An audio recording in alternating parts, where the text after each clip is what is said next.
Welcome to O Russell Reads. Today we have The Vessel of Ra by Catherine Schaff Stump. All right, here is our blurb.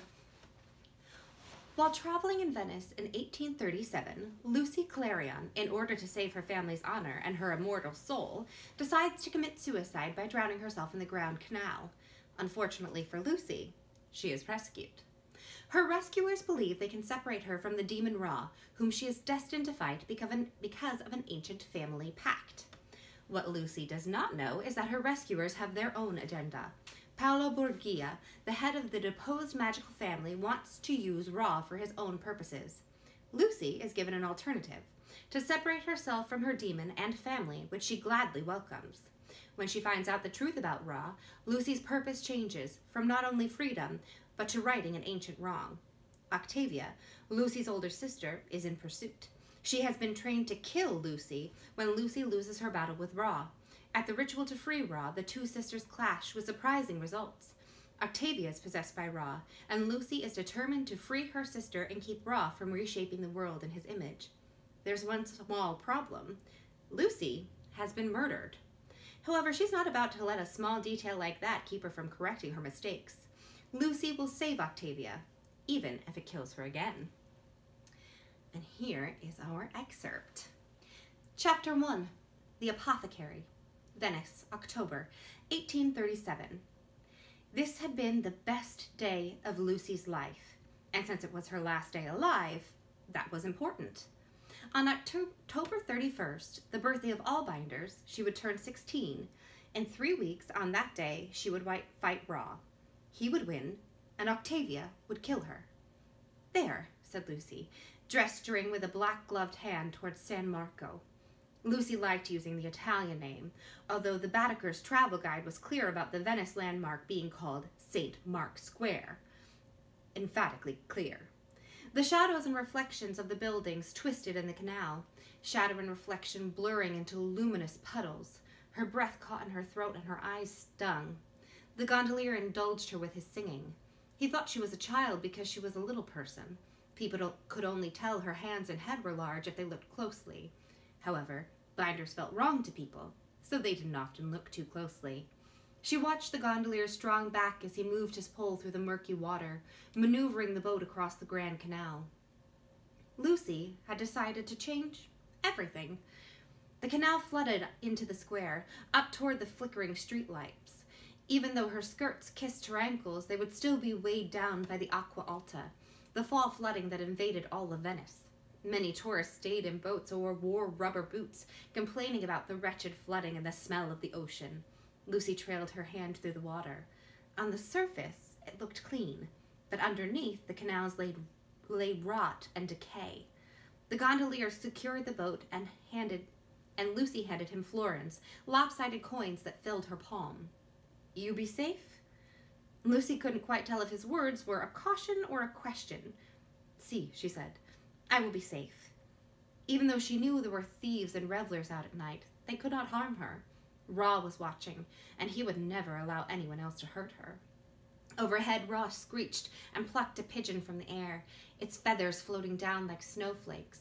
Other birds rippled away from the attack as Ra pinioned the unlucky bird on top of a street lamp and gouged out its eye with a needle-sharp beak. He flung himself and the bird's corpse back up into the sky, up to the roof of San Marco, where other pigeons were nonchalant, accepting the danger had passed and fate had been kind to them this day. She could not see Ra on the roof, but she felt his appetite as he devoured the bird. All day Ra had drifted in the sky, watching her give money to children, indulging in gelato, losing herself in the stone alleys of unknown neighborhoods. Now the day was over, the day in which Lucia Clarion had become someone else, someone with a future. She waded from the boat and into the square.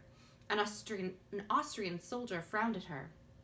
When Lucy had first arrived in Venice, she had decided San Marco would be the place.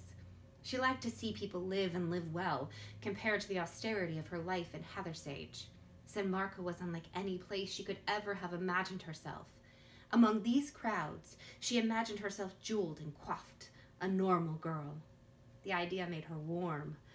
Ra swooped over her, his crop distended with the bird he had gorged. Lucy started, but she realized tonight Ra couldn't harm her any more than she meant to harm herself. San Marco's Basilica glowed. The water in the Grand Canal reflected the lilies of light, flowers from the revelry in the square. Now people celebrated in the water and in the square, although in the Acqua Alta the two were almost the same thing. Ra's eyes flashed at her from a lamp top. Lucy's skirts flowered in the floodwaters, petals in bloom. Her last act, yes, belonged only to Lucia Clarion. It was her first independent decision, contradicting what her father dictated. That alone was worth celebrating. Lucy turned from the revelry, feeling the sticky string of life trying to pull her back to the square, water twisting her skirt and petticoat. Ra goaded her. I know what you plan. You're too afraid. You can't do it. Now the moment was here, the end of the perfect day. She found although her solution was eloquent, it was also unfair. The happiness in her wilted, her face contorted, sharp shadows making at all angles.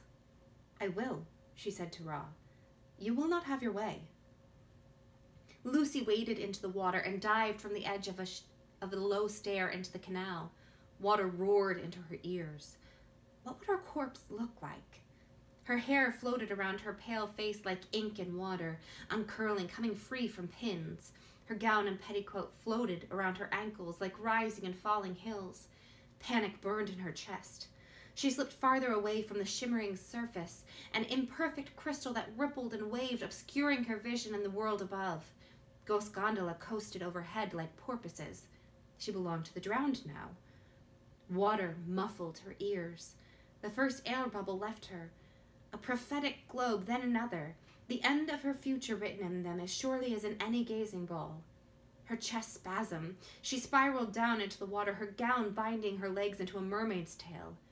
Her knife would no longer be an embarrassment to anyone. Ra would never use her against the family. Octavia wouldn't have to kill her.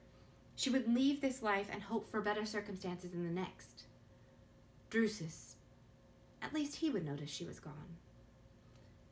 And that has been our excerpt from The Vessel of Ra. Thank you so much for joining us, and don't forget to tune in to the next episode of Oh, Russell Reads.